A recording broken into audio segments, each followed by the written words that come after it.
1870 May 19 അന്ന് അമേരിക്കയിലെ Washington DC-യിൽ Randall Fish, Ellen Francis Grover ദമ്പതികൾക്ക് ഒരു മകൻ പിറന്നു.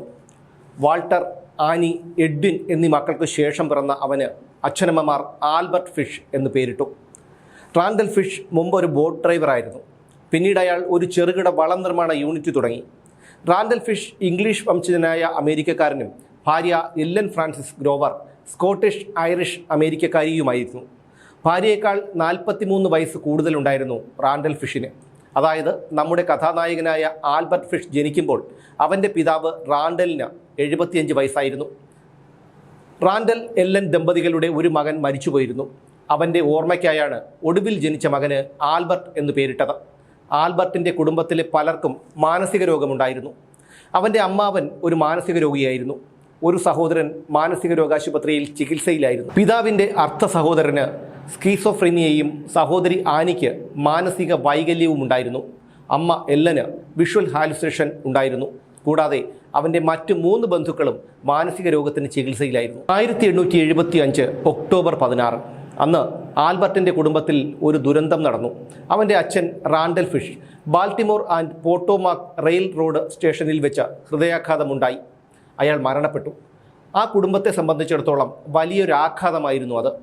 അച്ഛൻ മരിച്ചതോടെ ആൽബർട്ടിൻ്റെ അമ്മ അവനെ വാഷിംഗ്ടൺ DC-യിലെ സെൻറ്റ് ജോൺസ് ഓർഫനേജിൽ ചേർത്തു. അനാഥാലയത്തിൽ നിന്ന് അവന് നേരിടേണ്ടി വന്നത് അതിക്രൂരമായ ശാരീരിക മാനസിക പീഡനങ്ങളായിരുന്നു. ദിവസങ്ങൾ കഴിഞ്ഞപ്പോഴേക്കും ശാരീരിക പീഡനങ്ങൾ ശരീരത്തിലേൽപ്പിക്കുന്ന വേദന അവൻ ആസ്വദിക്കാൻ തുടങ്ങി. ആ ഒരു മാനസികാവസ്ഥയിലേക്ക് അവൻ എത്തിപ്പെട്ടു. 5 കൊല്ലങ്ങൾ കഴിഞ്ഞപ്പോഴേക്കും അവൻ്റെ അമ്മ എല്ലയ്ക്ക് ഒരു സർക്കാർ സ്ഥാപനത്തിൽ ജോലി കിട്ടി. അതോടെ അവനെ ഓർഫനേജിൽ നിന്ന് വീട്ടിലേക്ക് കൊണ്ടുവന്നു. വർഷം 1882. ആൽബർട്ടിന് അപ്പോൾ 12 വയസ്സായി കഴിഞ്ഞിരുന്നു. ആയിടയ്ക്ക് അവൻ ഒരു പയ്യനുമായി സൗഹൃദത്തിലായി. അപ്പോഴേക്കും വല്ലാത്തൊരു മാനസിക വൈകൃതത്തിലേക്ക് അവൻ എത്തിപ്പെട്ടു കഴിഞ്ഞിരുന്നു. തൻ്റെ പുതിയ കൂട്ടുകാരനെ മൂത്രം കുടിപ്പിക്കാനും വിസർജ്യം ഭക്ഷിക്കാനും അവൻ ശീലിപ്പിച്ചു. ആൺകുട്ടികളെ നഗ്നരായി കാണാൻ അവൻ പതിവായി പബ്ലിക് ടോയ്ലറ്റുകളിൽ പോയി. പിന്നീട് മറ്റൊരു ദുശീലം കൂടി അവനെ പിടികൂടി. പത്രങ്ങളിൽ മാട്രിമോണിയൽ പരസ്യങ്ങൾ നൽകുന്ന സ്ത്രീകളുടെ മേൽവിലാസം തപ്പിയെടുത്ത അവർക്ക് അശ്ലീല കത്തുകൾ എഴുതുന്നതായിരുന്നു പിന്നീടുള്ള അവൻ്റെ വിനോദം. 1890-ൽ 20 വയസ്സുള്ളപ്പോൾ അവൻ ന്യൂയോർക്ക് നഗരത്തിലേക്ക് താമസം മാറ്റി. ആ മഹാനഗരത്തിൽ അവനൊരു പുരുഷ വേശ്യയായി ജീവിതം തുടങ്ങി. ചെറിയ ആൺകുട്ടികളെ പീഡിപ്പിക്കുന്നതായി അവൻ്റെ പിന്നീടുള്ള വിനോദം. 1898-ൽ അമ്മ അവനൊരു വിവാഹമുറപ്പിച്ചു. അവനേക്കാൾ 9 വയസ്സ് ഇളയവളായ അന്ന മേരി ഹോഫ്മാൻ ആയിരുന്നു അവൻ്റെ വധു. താമസിയാതെ വിവാഹം കഴിഞ്ഞു. വർഷങ്ങൾ കഴിഞ്ഞപ്പോഴേക്കും ആൽബർട്ട്, അന്ന, ഗെർട്രൂഡ്, യൂജിൻ, ജോൺ, ഹെൻറി എന്നിങ്ങനെ 6 മക്കളുണ്ടായി ആൽബർട്ടിന്. 1903-ൽ ഒരു കേസിൽപ്പെട്ട ആൽബർട്ട് ഫിഷ് ജയിലിലായി. കുറച്ചു കാലത്തിനു ശേഷം അവൻ ജയിൽ മോചിതനായി. അവൻ്റെ ഒരു കൂട്ടുകാരൻ ഒരു ദിവസം അവനെ ഒരു മെഴുകു മ്യൂസിയത്തിലേക്ക് കൊണ്ടുപോയി. ആ മെഴുകു മ്യൂസിയത്തിൽ മുറിച്ച ഒരു പുരുഷലിംഗത്തിൻ്റെ മെഴുകു രൂപമുണ്ടായിരുന്നു. അത് കണ്ടതോടെ അവൻ രതിവൈകൃതത്തിൽ ആകൃഷ്ടനായി. വർഷം 1910. ഡെലവെയറിലെ വിൽമിംഗ്ടണിൽ ഒരിടത്ത് അവൻ ജോലി ചെയ്യുകയായിരുന്നു. അവിടെ വെച്ച് ആൽബർട്ട് 19കാരനായ തോമസ് ബഡൻ എന്നൊരു കൗമാരക്കാരനെ കണ്ടുമുട്ടി. തോമസിനെ ആൽബർട്ട് തൻ്റെ താമസ സ്ഥലത്തേക്ക് കൂട്ടിക്കൊണ്ടുപോയി. അവിടെ അവർ സഡോ മസോക്കിസ്റ്റിക് ബന്ധം തുടങ്ങി. എന്നുവെച്ചാൽ മറ്റൊരാളെ പീഡിപ്പിച്ചോ സ്വയം പീഡനം അനുഭവിച്ചോ ലൈംഗികമോ മാനസികമോ ആയ സംതൃപ്തി കണ്ടെത്തുന്ന അവസ്ഥയാണ് സഡോ മസോക്കിസ്റ്റം. 10 ദിവസങ്ങൾ അങ്ങനെ കഴിഞ്ഞു. പിന്നീട് ആൽബർട്ട് തോമസിനെ ഒരു പഴയ ഫാം ഹൗസിൽ കൊണ്ടുപോയി. ആ ഫാം ഹൗസിൽ വെച്ച 2 ആഴ്ചയോളം അവൻ തോമസിനെ പീഡിപ്പിച്ചു. ഒടുവിൽ അവനെ കെട്ടിയിട്ട് അവൻ്റെ ലിംഗത്തിൻ്റെ പകുതി മുറിച്ചു. അവൻ നിലവിളിച്ചതോ ദയനീയമായി എന്നെ നോക്കിയതോ ജീവിതത്തിൽ ഒരിക്കലും ഞാൻ മറക്കില്ല എന്നായിരുന്നു പോലീസിൻ്റെ പിടിയിലായതിനു ശേഷം ആൽബർട്ട് പിന്നീട് പറഞ്ഞത്. തോമസിനെ കൊലപ്പെടുത്താനും പിന്നീട് അവൻ്റെ ശരീരം മുറിച്ച് കഷണങ്ങളാക്കി വീട്ടിലേക്ക് കൊണ്ടുപോകാനുമായിരുന്നു ആൽബർട്ടിൻ്റെ ആദ്യത്തെ പദ്ധതി. പക്ഷേ അങ്ങനെ ചെയ്താൽ പിടിക്കപ്പെടുമോ എന്നയാൾ ഭയന്നു. അങ്ങനെ തോമസിൻ്റെ മുറിവിൽ മരുന്നൊഴിച്ചതിനു ശേഷം $10 അവിടെ വെച്ച് അവനൊരു ചുംബനം കൂടി നൽകിയിട്ട് ആൽബർട്ട് വീട്ടിലേക്ക് പോയി. അതിനുശേഷം തോമസിന് എന്ത് സംഭവിച്ചു എന്ന് ഞാൻ അന്വേഷിച്ചില്ല എന്നായിരുന്നു പിന്നീട് ആൽബർട്ട് പറഞ്ഞത്. 1917 ജനുവരിയിൽ ഭാര്യ അന്ന മേരി അയാളെ ഉപേക്ഷിച്ച് ജോൺ സ്ട്രോബ് എന്നൊരാളോടൊപ്പം പോയി. ആൽബർട്ടിൻ്റെ കുടുംബസ്വത്തിൻ്റെ സിംഹഭാഗവും അന്ന കൊണ്ടുപോയി. ഭാര്യ പോയതിനു ശേഷം മക്കളെ നോക്കിയത് ആൽബർട്ടായിരുന്നു. വിവാഹിതനായിരിക്കുമ്പോൾ തന്നെ ആൽബർട്ട് 1930 ഫെബ്രുവരി 6 ന്യൂയോർക്കിലെ വാട്ടർലോവിൽ വെച്ച് എസ്റ്റെല്ല വിൽകോക്സ് എന്ന സ്ത്രീയെ വിവാഹം കഴിച്ചു. ഈ സമയത്ത് ആൽബർട്ടിന് മാനസിക വിഭ്രാന്തി തുടങ്ങി.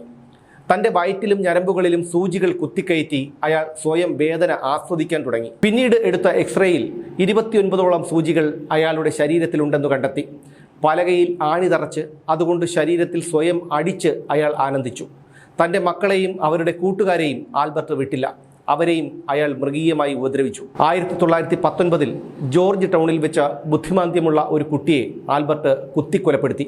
അങ്ങനെയിരിക്കെ 1924 ജൂലൈ 11 ന്യൂയോർക്കിലെ സ്റ്റാറ്റൻ ഐലൻഡിലെ കൃഷിയിടത്തിൽ ഒറ്റയ്ക്ക് കളിക്കുന്ന ബിയാട്രീസ് കിയൽ എന്ന 8 വയസ്സുകാരിയെ അയാൾ കണ്ടു. ആ കുട്ടിയെ തന്ത്രപരമായി കൊണ്ടുപോകാനുള്ള ശ്രമത്തിലായിരുന്നു ആൽബർട്ട്. പക്ഷേ തക്ക സമയത്ത് ആ കുട്ടിയുടെ അമ്മ അവിടെ എത്തി. അവൾ ആൽബർട്ടിനെ ആട്ടിപ്പായിച്ചു വിട്ടു. ദിവസങ്ങൾ കഴിഞ്ഞപ്പോഴേക്കും ആൽബർട്ടിൻ്റെ മനോരോഗം മൂർച്ഛിച്ചു. കുട്ടികളെ പീഡിപ്പിക്കാനും അംഗഭംഗം വരുത്താനും ദൈവം തന്നോട് കൽപ്പിക്കുന്നത് പോലെയുള്ള തോന്നൽ അയാൾക്കുണ്ടായി.